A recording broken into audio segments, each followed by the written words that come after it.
पिछली बार आपने इंटरव्यू किया था इदरीस, तो अब मुझे आपने ये कह दिया था कि आप भारतीय जनता पार्टी के में अफवाह ऐसी आपने उड़ा दी। कुछ ऐसा लग रहा है ना कि आपके साथ साथ ही वो सारी चीजें आपके उस इंटरव्यू के बाद मुझे लाखों सैकड़ों पत्रकारों के सवालों के जवाब में डाल दिया आपने। मुझसे सारे यही पत्रकार पूछ रहे थे कि ये अफवाह उड़ी हुई है कि आप भारतीय जनता पार्टी में शामिल हो रहे हैं आपके उस इंटरव्यू के बाद। अरे यार, इतने तीखे सवाल मत किया करो यार। अस्सलाम वालेकुम, आदाब नाजरीन, आप देख रहे हैं शुभम चैनल में, आपका मेज़बान इदरीस फलाही। आप देख रहे हैं मेरे साथ इस वक्त मिशन स्टेटहुड के प्रेसिडेंट सुनील डिंपल साहब हैं।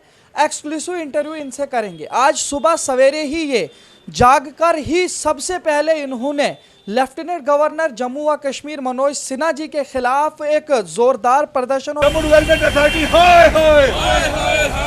डोगरा रियासत वापिस दो, डोगरा रियासत वापिस दो, हमारी रियासत वापिस दो, डोगरा रियासत वापिस दो।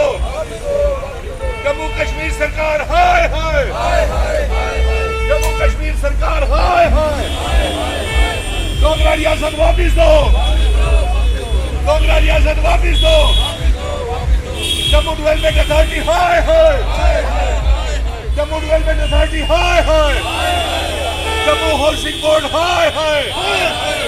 हमारी जमीनें बेचना बंद करो, हमारी जमीनें बेचना बंद करो।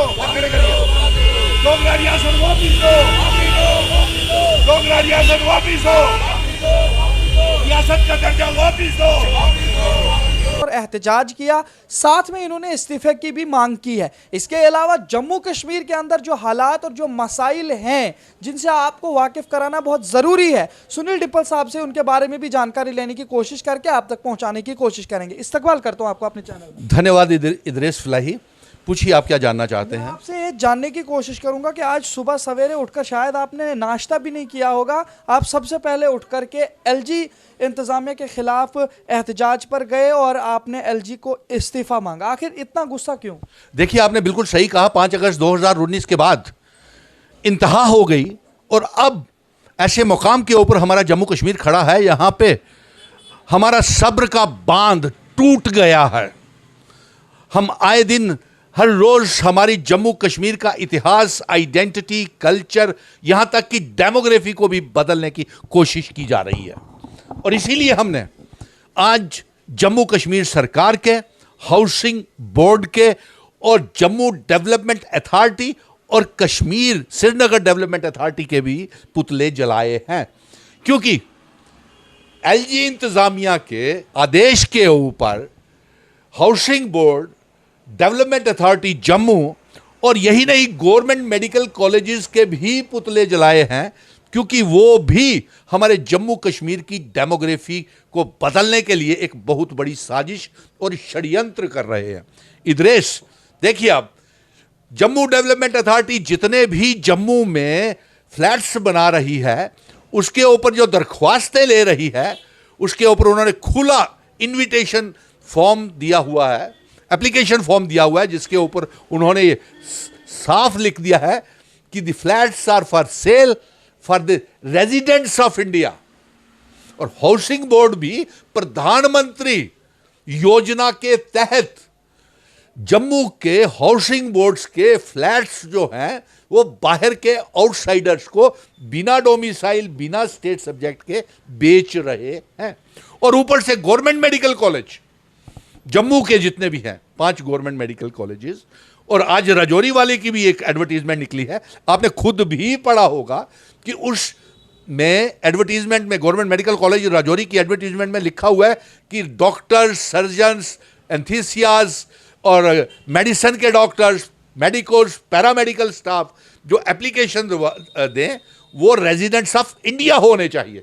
तो ये हमारी साजिश और षड्यंत्र नहीं है कि जो एलजी मनोज सिन्हा साहब एक साजिश के तहत जम्मू कश्मीर को बेच रहे हैं, नीलाम कर रहे हैं, हमारी डेमोग्राफी के ऊपर हमला कर रहे हैं। और यही नहीं, इन्होंने हमारी ज़मीनों के ऊपर बलडोज़र चला दिए, गरीब आवाम से ज़मीनें खाली करवा ली, हमारे ऊपर प्रॉपर्टी टैक्स लगा दिए, तरह तरह के जजिए लगा रहे हैं, लगान लगा रहे हैं। और बाहर के लोगों को आप फ्री में 70 कनाल ज़मीन सांबा में एक, और उसका ये इल्ज़ाम इनके ऊपर लग रहा है, एक वायरल हो रही है वीडियो, कि एक गुजरात और यूपी के ठग ने, जिसकी फोटोएं प्रधानमंत्री जी के साथ भी हैं, मोहन भागवत जी के साथ भी हैं, योगी के साथ भी हैं, एलजी साहब के साथ भी हैं, एलजी साहब को उसने लाखों रुपए दिए हुए हैं।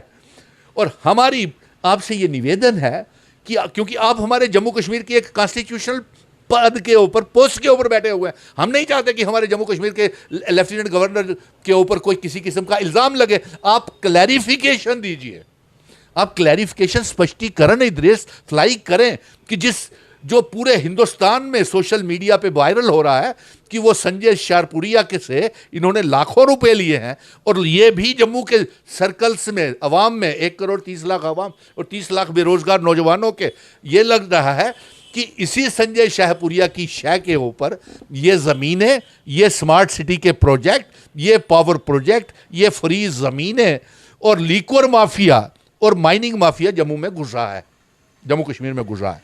तो इसके लिए हमने यही कहा है कि आप तब तक इसका स्पष्टीकरण करें और तब तक इस्तीफा दें जब तक कि अवाम में आपकी छवि स्पष्ट, क्लियर, इमेज क्लियर नहीं हो जाती है। क्या लगता है आपको, आज आपके ही नक्शे कदम पर या इस तरीके की बातें डॉक्टर फारूक अब्दुल्ला साहब भी कर रहे हैं, महबूबा मुफ्ती को भी सुनते आ रहे हैं हम, इसके अलावा अल्ताफ बुखारी साहब को भी है, कहीं अंदरूनी कोई फिक्सिंग विक्सिंग तो नहीं है आपके साथ?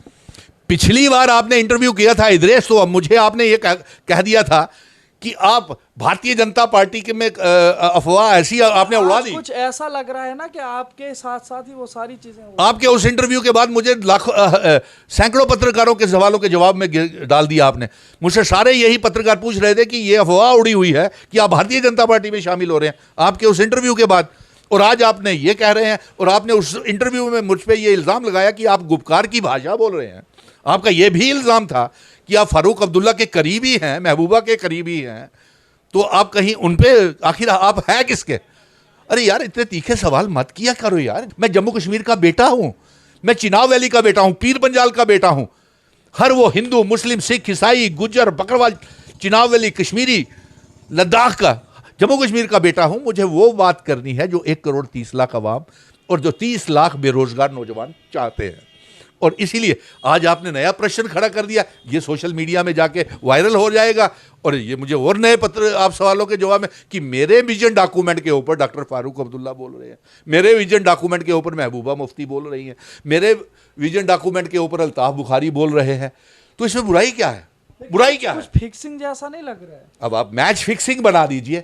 अरे भाई, मेरे वो मित्र हैं, गुपकार वाले भी मेरे मित्र हैं, अल्ताफ बुखारी भी मेरा मित्र है, गुलाम नबी आज़ाद भी है, रविंदर रैना भी है। यहाँ मैच फिक्सिंग कहाँ से आ गए?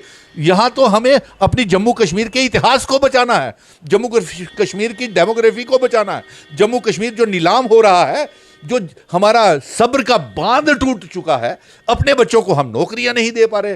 पीएचई, पीडीडी, पीडब्ल्यूडी के डेली वेजर्स, रहबरे खेल, जंगलात, सेहत, एसपीओ, विलेज डिफेंस कमेटीज के मेंबर्स, आंगनवाड़ी वर्कर्स, अपने डॉक्टर्स हमारे पिछले कई सालों से बिना रोजगार के बेकार घूम रहे हैं। अब बाहर के डॉक्टर्स को जम्मू कश्मीर के मेडिकल कॉलेजेस में लगा रहे हैं। ये कहाँ का इंसाफ है? इसमें बताइए, इसमें बुराई क्या है? अगर मैं ये बोलता हूं और अगर G20 की मांग करता हूं कि जम्मू में होनी चाहिए, तो इसमें बुराई क्या है? मैं तो पूरे हिंदुस्तान के मेंबर पार्लियामेंट्स को जम्मू कश्मीर में लाना चाहता हूं। मिशन स्टेटहुड एक ऐसी जमात है, एक आवाज बन के उभरा हुआ है, जो यही नहीं, देखिए भारतीय जनता पार्टी के मेंबर पार्लियामेंट ने यौन शोषण, ब्रिजभूषण ने वहां पे जंतर मंतर पे बैठे हुए हैं। मैंने जम्मू कश्मीर की अवाम की पूरे का पूरा समर्थन उन जंतर मंतर पे बैठे हुए महिला पहलवानों को, विमेन फीमेल रेसलर्स को भी दिया। तो अब आप मुझे कहोगे कि आप उनकी, अरे भाई, मैं देश का बेटा हूं, मैं जम्मू कश्मीर और लद्दाख को फिर से इकट्ठा करना चाहता हूं। आपने अभी उस पूरे मसले पे क्या कहेंगे आप, जो जंतर मंतर पे आज हो रहा है, जो पहलवान खिलाड़ियों के साथ हुआ, या जो महिला पहलवान खिलाड़ी थे, रेसलर्स थे, उनका जो लगाया हुआ इल्ज़ाम है, आपको उसमें क्या लगता है? अभी तक किस तरीके से? बिल्कुल सही है। मैं तो कहता हूं कि इसकी सीबीआई इंक्वायरी होनी चाहिए, एनआईए की इंक्वायरी होनी चाहिए। इसमें बुराई क्या है? आखिर उन हमारी मुल्क की बेटियां, देश की बेटियां जो मेडल्स लेकर के आती हैं, जो देश का नाम रोशन करती है, जिसके लिए प्रधानमंत्री जी कहते हैं बेटी पढ़ाओ बेटी बचाओ, और मन की बात में इनकी बातें नहीं होती हैं, मन की बात जम्मू कश्मीर की आवाम ने बिल्कुल नहीं सुनी है, क्योंकि प्रधानमंत्री जी ने मन की बात जम्मू कश्मीर के नौजवानों की क्या सुनी है? क्या रियासत का दर्जा हमें वापस देने की सुनी है? क्या जम्मू कश्मीर में चुनाव करने दिए हैं? चुनाव आयोग को जम्मू कश्मीर में आने नहीं दिया। चुनाव जम्मू कश्मीर में असेंबली के करवाए नहीं जा रहे हैं। महल्लों वार्डों के चुनाव हो सकते हैं, पार्लियामेंट के चुनाव हो सकते हैं, G20 हो सकती है, लेकिन इसमें भी तो कहा जा रहा है ना कि पाकिस्तान ही नहीं होने दे रहा है इलेक्शन। अब मुझे समझ आ गया, आपने ये कहा कि पाकिस्तान नहीं होने दे रहा। ये बहुत एक ऐसा बयान है जो सेना ने दिया है, आर्मी ने दिया है, कि पाकिस्तान नहीं चाहता है कि जम्मू कश्मीर में सरकार बने।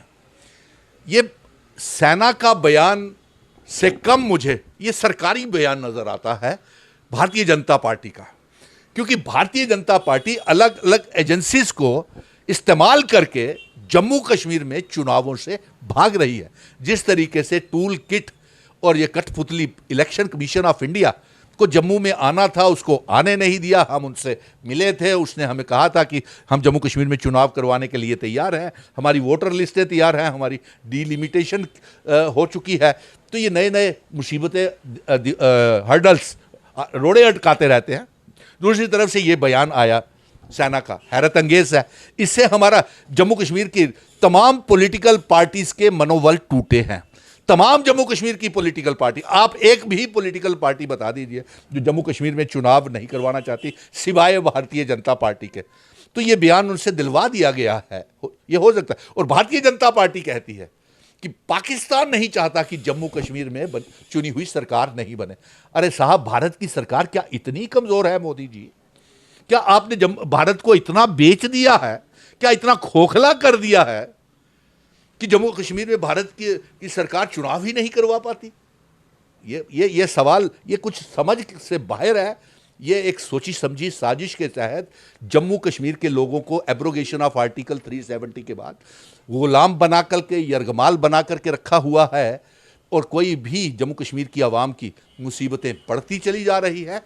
ये बयान जो है, ये हमारे लोगों का मनोबल टूटा है इससे, और पॉलिटिकल लीडर्स का मनोबल टूटा है। लेकिन एक बात मैं ज़रूर कहूँगा कि प्रधानमंत्री जी को चाहिए कि वह जम्मू कश्मीर में जल्द से जल्द चुनी हुई सरकार बहाल करें, ताकि जम्मू कश्मीर के नौजवान राहत मिल सके।